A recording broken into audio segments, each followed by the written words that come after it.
এবার আসেন ফাহিমের বিষয়টা। তো ফাহিম কি করছে, হঠাৎ করে রোজার ঈদের ফাহিমের কি করলো, ফাহিমের জুলাইয়ের দিকে না, জুলাইয়ের দিকে ফাহিমের হঠাৎ করে খুব বাপ বাইরে গেছে। ফাহিম আমার সাথে, ফাহিমের কাজ কি ছিল শুধুমাত্র আমার সাথে লাইভে ডিউটি করা, হ্যাঁ, লাইভে আমাকে প্রোডাক্ট টাকাই দেওয়া, আমার কাজগুলো করা। ফাহিম আমার অ্যাসিস্ট্যান্ট হিসেবে কাজ করতো। এবং ফাহিম প্রথমে পুলিশ প্লাজার মার্কেটে, আমাদের পুলিশ প্লাজা যে আমাদের ব্রাঞ্চ, ওখানে 2021 ফেব্রুয়ারিতে সেলসম্যান হিসেবে 10,000 টাকায় সে চাকরিতে জয়েন করে। এবং ফাহিম বরিশালের ভাষায় কথা বলে, আপনারা জানেন। ফাহিম মনে তখন মেট্রিক বা ইন্টার পাস, না ইন্টার পাস। তারপরে ফাহিম এমনিতে, ফাহিমকে খুব সহজ সরল, ভালো মানে ছেলে, ভালো মনে থেকে সহজ সরল ছিল, ওকে আমি আমার অ্যাসিস্ট্যান্ট বানাইছি।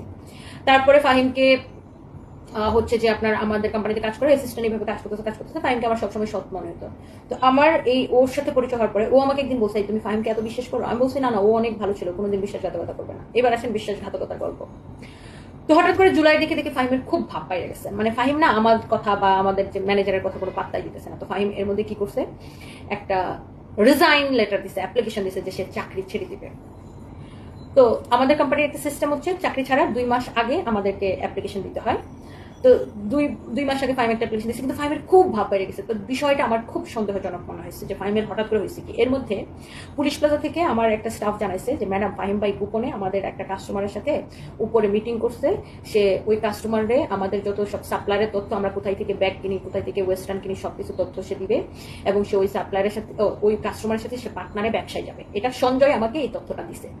তো দেওয়ার পরে আমরা এখন চিন্তা করি ফাহিমকে কিভাবে ধরা যায়।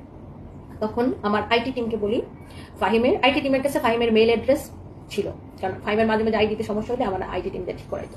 তো ওরা কি করছে, ফাহিমের মেইল ঘেটে, গুগল ফটোস ঘেটে ওইটা, তখন ওরা আমার আর আমার প্রেজেন্ট হাজবেন্ডের একটা ছবি পায়। সেই ছবিটা কোনটা সেটাও আমি আপনাদেরকে দেখাইতেছি। ফাহিমের মানে মেইলের মধ্যে গুগল ফটোসে সেভ করা আমার স্টাফরা একটা ছবি পায়। সেটা হচ্ছে এই ছবিটা, আমার ফোনে এই ছবিটা দেওয়া, মানে ফাহিম অন্য একটা ফোন দিয়ে আমার ফোন থেকে এই ছবিটা তুলছে। তখন আমরা তো, যখন আমার আইটি টিম এটা জানাই, তখন আমরা তো খুব অবাক যে ফাহিম এই ছবি কেন তুলে রাখলো। কারণ তখন আমরা বিয়ে করছি অগাস্টের 12 তারিখে, আর তখন তো ওর সাথে আমার জাস্ট কথা হইতেছে। আমি তো বললাম জুনের 21 তারিখে আমি দেখা করতে চাই প্রথম, আর এটা আমার প্রথমবার দেখা করার পরেই ছবি। তো তখন আমি বুঝি ফাহিম তো এটা কোনো ভালো উদ্দেশ্যে আমার ছবি ওর মোবাইলে নেয় না, নিশ্চয়ই আমার অ্যাসিস্ট্যান্ট আমার ফোন থেকে আমার আর আমার বয়ফ্রেন্ডের ছবি নিচ্ছে, সে নিশ্চয়ই এটা একটা ভালো উদ্দেশ্যে নেয় না, সে একটা খারাপ উদ্দেশ্যে নিচ্ছে, ব্ল্যাকমেল করার উদ্দেশ্যে নিচ্ছে।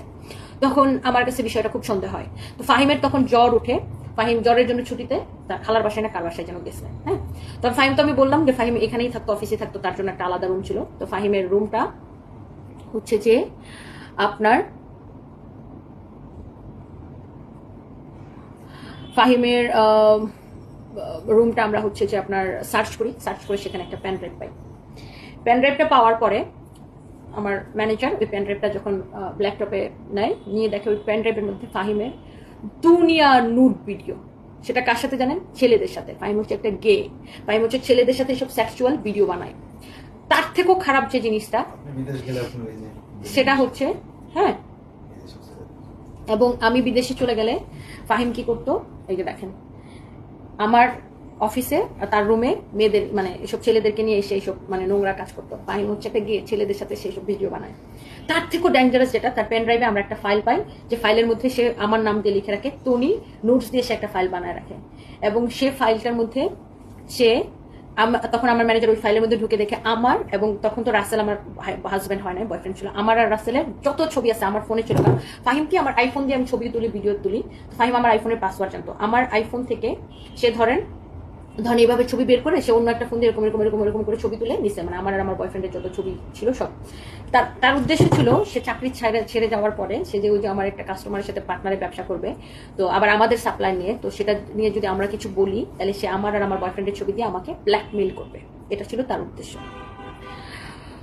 সো তারপরে আমরা ফাহিম যেটা দেখাচ্ছিল ওটা দেখো তো, ছেলের সাথে ছবিটা তানভীর। তো তারপরে আমরা ফাহিমকে হচ্ছে ঢাকায় আনি অফিসে। ফাহিম জানে না এত কিছু, আমরা জেনে গেছি। ঢাকায় নিয়েছি, এনে তাকে জিজ্ঞাসাবাদ করা হয়, অনেক কিছু করা হয়। তারপরে যে স্বীকার করে যে সে আমাকে ব্ল্যাকমেল করার উদ্দেশ্যে আমার ছবিগুলো নিছিল। তারপরে তার থেকে আমরা লিখিত, মানে সে অনেক হাতে পায়ে ধরে আমার, তাকে আমরা পুলিশে দিতে চাই, পুলিশ কলও দিছিলাম, কিন্তু তারপরে তাকে পুলিশে দিই নাই, যেহেতু সে অনেক হাতে পায়ে ধরতেছে, এতদিন চাকরি করতে, কানাকাটি করছে। সে বলছে যে সে আর জীবনে এই কাজ করবে না এবং সেই সমকামিতা সাইরা দিবে, এই পাপ কাজ থেকে সে দূরে যাবে। তাকে আমরা বুঝাইছি যে আল্লাহর পথে ফিরে আসো। তারপরে সে